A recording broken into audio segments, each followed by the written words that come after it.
But in all honesty, that was the most important lesson I've ever learned in my life, because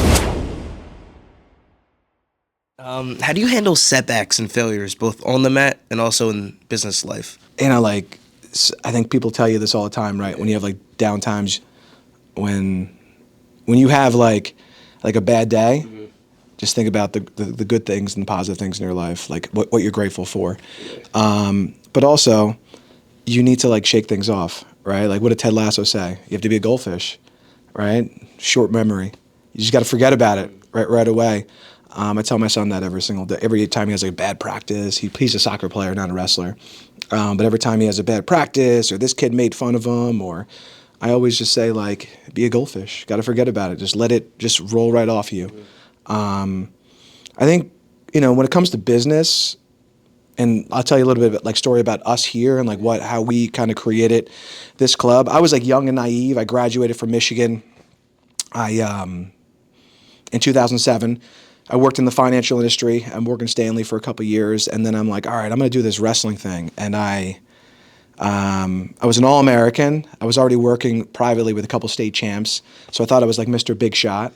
I get space at a gym. I roll mats out, and I have this email list of like 10,000 wrestlers throughout the state. I blasted out and said like, Nick Roy is opening up his own like wrestling club. And I'm like, I'm going to get, like, everyone's going to want to train with me in this club. And the first day that we opened up, we had to roll mats out. It was me and my brother Dan. My brother Dan was helping me.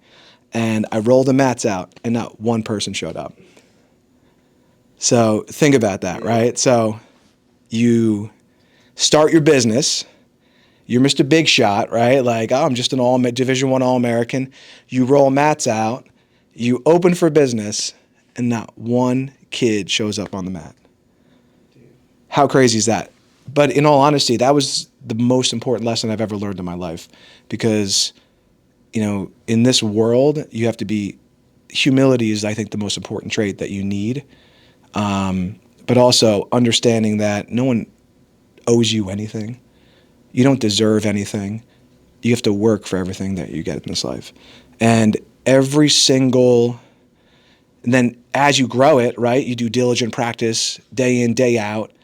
And so you're going to have days where you roll the mats out and nobody shows up. Or, hey, you're going to be in sales and you're going to call every single day and not one person is going to buy from you.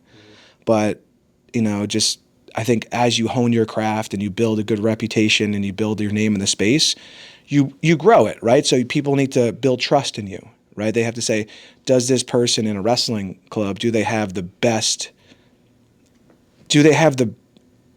interest of my son or my daughter for their business, right, in mind? And I think that if you do, and if you're a good person and good people are surrounded by good people, then you'll be successful, right? But it's just the grind, right? Everything's a grind, as you know. If you're trying to build a business up from the ground, you have to probably 3 years without making any money before. It's tough. Yeah. What skill set do you think people need to acquire in order to become successful in life? Dude, that's a crazy loaded question, man. Like, successful in life. So, all right, so your version of success is different from my dad. My dad was like a business owner. He was a baker, didn't have a lot of money, but he raised like a great family. Yes. So his version of success, right? And then I think the world's version of success is monetary basis, right? Like, if you're trying to I would say like a couple pieces of advice, and I was naive. I jumped into this wrestling club when I was young, and I didn't put a plan together. So I think that any business owner, you need to model out your business, right? And you have to say, where do you want to be in 10 years? And you want to pick a number, right? Where do I want my business to grow to? And just fantasize about it, right? Put it up there. But you have to reverse engineer that number back in a model to say, all right, I'm going to work backwards to say where I'm at today, and in 10 years, can I get there with this model? Is this model scalable, right? What issues are going to have to get into that point? So I didn't do that when I started this. I made so many mistakes and I had so many errors because I was just young and naive, and I'm like, I'm just going to start a wrestling club. It doesn't work like that, right? I think if I would have modeled this out, I never would have done it.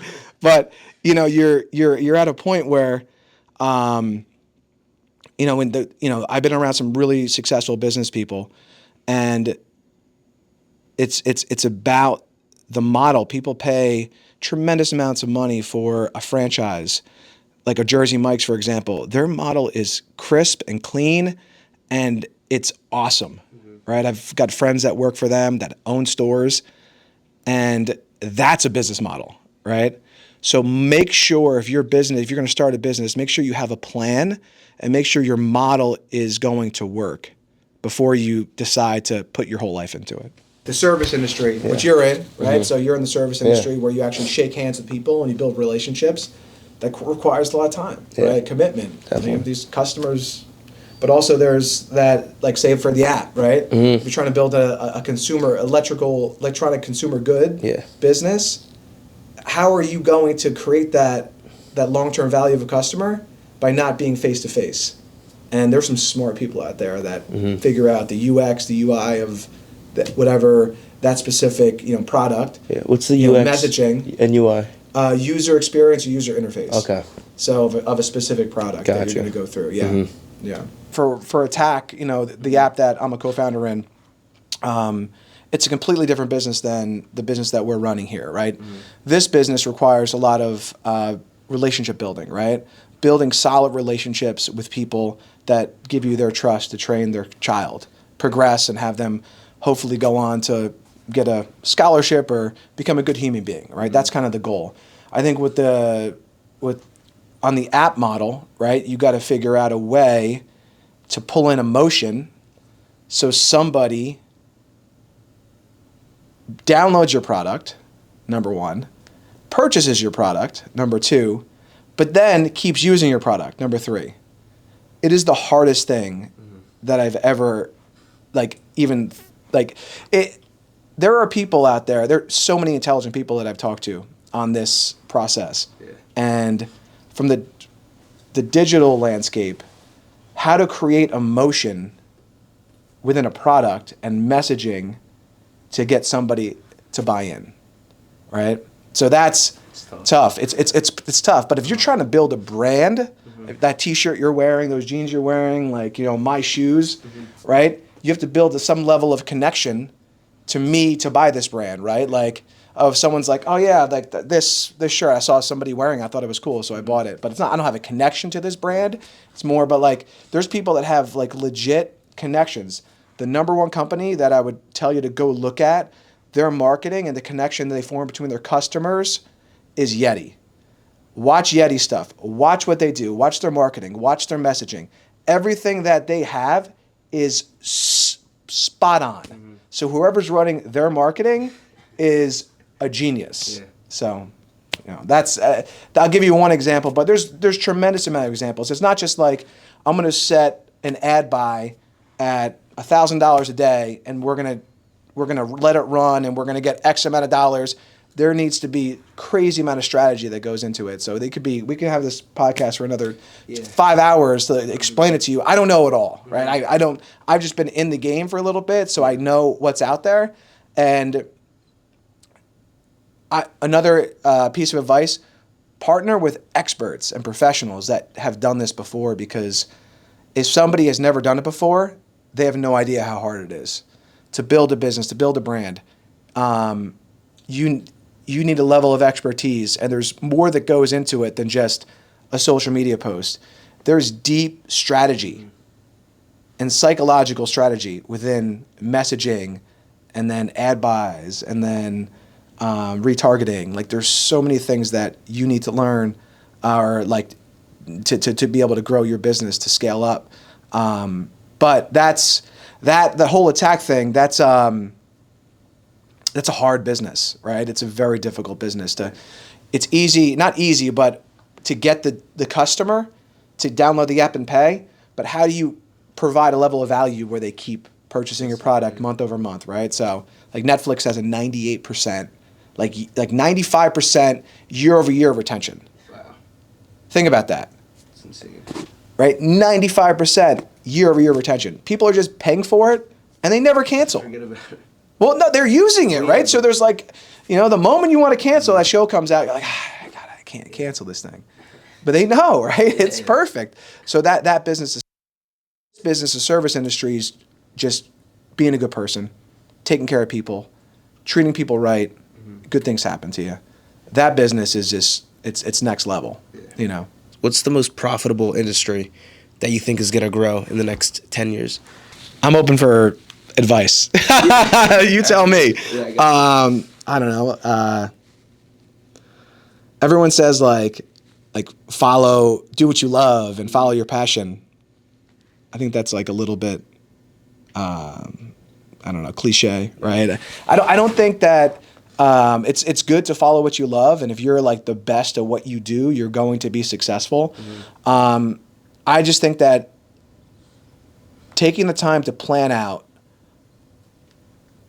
how much do you want to make, what life do you want to have, and then plan that out and pick a specific industry or profession to give you that. Because everybody's different, right? Some people, what matters, my brother lives in Texas, and what matters to him the most is I want to be able to go to my kid's soccer game every single week. I don't want to miss it. Or I want to take him to practice every day.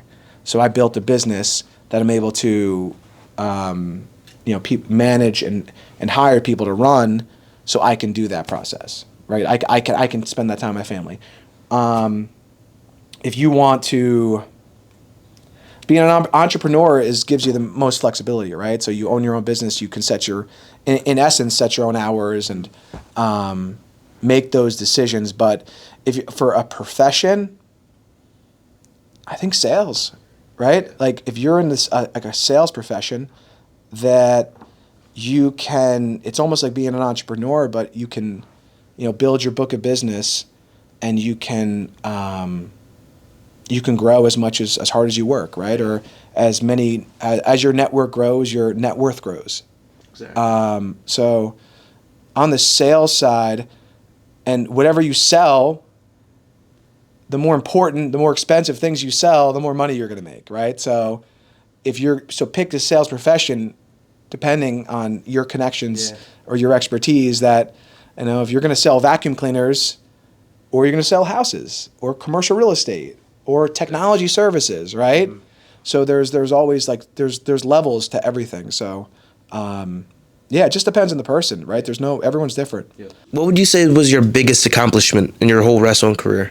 I would say the best feeling I ever had was winning my first state title, right? It was like I was wrestling a guy from Livingston, and he beat me. We went to the same club, and he beat me all the time. It was one of those things that I think I took him down twice, and we wrestled for a year straight. And I wrestled him in the state final, and he was an unbelievable opponent, man. This guy was he was a 4-time state placer. He was third, exceptional wrestler, right? Someone that I talked to him a couple weeks ago at the Little Kids State tournament, actually. And I won in double overtime. Wow. Right? So it was able to get a win, and the feeling of winning that match and achieving a long-term goal was amazing, right? Mm-hmm. So a feeling, I think, but when you go to college, it's different, right? So you're in high school, there's nothing better than high school wrestling. So everyone that's a high school wrestler out there, enjoy it now, right? Because the moment you get to college, it's a job, right? And you're going to college, and then you are training, competing. Your body has a lot more wear and tear, and a lot more ups and downs, right? You're not just dominating like you are in high school. Every single match is a 3-time state champ. So my senior year, my junior year in the Big Tens, I tore my PCL and LCL, so that ended my junior season. And I think a lot of my coach and a couple people wrote me off, I wasn't coming back the next year, and I kind of rehabbed. Didn't get surgery because if I would have got surgery, I would have had to just had to be out my entire year. My career would have been over. Yeah. So I just rehabbed my knee. I got it healthy enough where I was using it, and I was back on the mat. And we had when I was at Michigan, we had a guy named Steve Luke who was I couldn't beat, right? He was exceptional, right? He bumped up a couple weight classes. He was a national champ. And one of my good friends, Tyrell Todd, who's now the coach in Missouri, was 184. So I had to wrestle off one of my best friends at 184. lost to him in the wrestle off, but then I bumped up to 197. So I went from 174 to 197, and I had a good season, right? I that was the year I All-Americaned. Oh, wow. So placing in the country after thinking my career was over, I went from like saying, this sport sucks, I hate this sport, like just I'm done with it. And the moment I All-American, I was like, I love it. It's the best. You know, so by far for wrestling, getting that All-American, but also as a coach, right? Like, you know, taking a kid that can't even tie his shoes and trips over himself and having him like place in the States, go to college, like that's powerful. You know what I mean? But that's like a 7, 8, 9 year process. What would you say is the most valuable lesson you learned from wrestling that you apply to your everyday life? The humility aspect, right? So you talk about nobody wants to be around somebody that talks about themselves all day, right? Like, so I think, you know, every time I go somewhere, someone trying to sell me something and they're like, well, I'm the world champ and I'm this and I'm that. I'm like, dude, I think my dad taught me, like, when I was really young, he's like, you never want to talk yourself up. Mm-hmm. You always want to do the right thing, to be a good person, and you want other people to talk about you. Number one. And another piece of advice for like business owners, never dog your opponent, never dog your competition, right? You know, everyone starts talking about, well, this guy, and I'm like, those guys do a good job. You know, they're grinding, they're working hard. Our sport, our business, if you look at all the car dealerships on this road over here, how many car dealerships are next to each other? There's what, like 10? Mm-hmm. Why? Because they know that, hey, if I don't want to buy a Porsche, I want to buy a Cadillac. Or if I want to buy a Cadillac, I'm going to buy an Audi, right? You give people different options. You want to grow the sport that way. So, you know, never dog your competition. You know, I think that's a issue when you start talking badly about other people. You know, and then never burn bridges. I think like burning bridges is, you know, if someone's like, hey, you know, it's not going to work out with the club, it's not personal. You know, it is what it is, man. You know, you wish them luck and they're always welcome back, and you be a good person, because when you treat people right, they may not treat you right, but it's going to come back to you, right? I think, you know, the humility aspect of wrestling, like losing a match and then 30 minutes later having to get your shit together and then wrestle another match after your dreams are just crushed. And that's life, man, right? Like, so you think you have it, right? You think you're cruising, you're on this high, and it's like you get knocked back down, and you got to like get back on the horse and keep moving, and smile while it's all going on, right? Because it could be worse, right? So, but yeah, wrestling's, I think, one of the greatest, and people say this all the time, from a character building aspect. Like, I think it's one of the best activity sports to get into, because it teaches you that level of humility, perseverance, and like, listen, you have to work hard in anything you do, but I think there's a lot of wrestlers that weren't like the most naturally gifted athletes that just worked to get there. So we know a kid who, and I'll drop his name, you know, like the kid Ryan Zimmerman from Long Branch. Mm-hmm. His mom came here with him when he was in 2nd grade, and I said, this is not for you. I can't do anything for you, right? He was the most unathletic kid that I've ever seen. That kid went on to place in the state tournament and wrestled Division I at American University. Think about that. What other sports can you just work that hard to like create a career for yourself, to get you into like a college like that, wrestle Division I, with that zero athletic ability? It's all work ethic. So I think, what does that teach you? Like, so if you're a DJ and you're not the most naturally gifted DJ, but you're like, I'm going to grind 12 hours a day and I'm going to outwork every single one of these DJs in the entire country. And I'm going to get better than every single one of them because I want it more, right? That want and your why, right? So I think that's a wrestling mindset, right? You talk about wrestling mindset. That's a wrestling mindset. being able to put that time in and grind where no one else is able to do it. What do you think's more important, skill set or mindset? 100% mindset, right?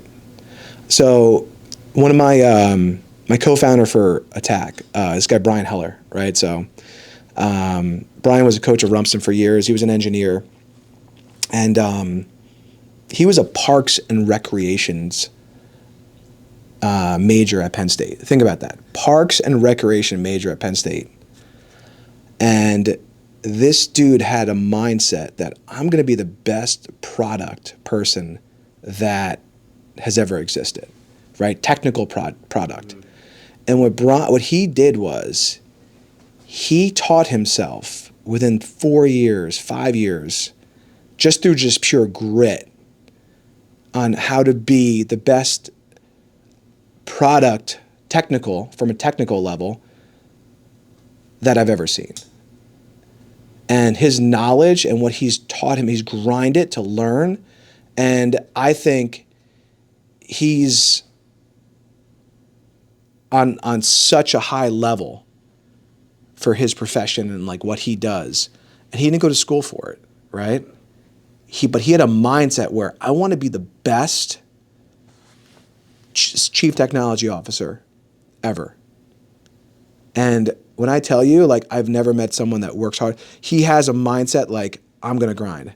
Or if you're going to change a profession and you're older and you're like, man, if you're willing to put in 40, 50 hours a week learning that profession, 60 hours, 80 hours, just grinding, trying to figure out, like, and you can make yourself into whatever you want to make yourself into if you have the right mindset. From a skill level, yeah, you may have a head start for sure, and you may be, a lot easier to achieve, to get things done. But if you don't have a certain mindset, you're going to get passed over, right? And I think that's why. Yeah. Who was your biggest role model or like inspiration in the wrestling industry? It's crazy. Like the wrestling industry it's very small, and I think growing up, there wasn't that many opportunities to like build a career within the sport of wrestling. It was very, people did it as a passion instead of a career, which I think hurts the sport somewhat, because the more opportunities for career within a space, the bigger the sport gets and the more people get into it and help grow it. But when it comes to like the sport in general, my older brother Dan, he was like kind of the guy that got me into the sport. He pushed me, and I kind of followed his lead, and all my brothers. So the good thing about being the youngest out of 4 is that you just get beat up every single day, and you get tough, right? And wrestling's a sport that if you're the toughest, there's a good chance you're going to be successful, right? As you know.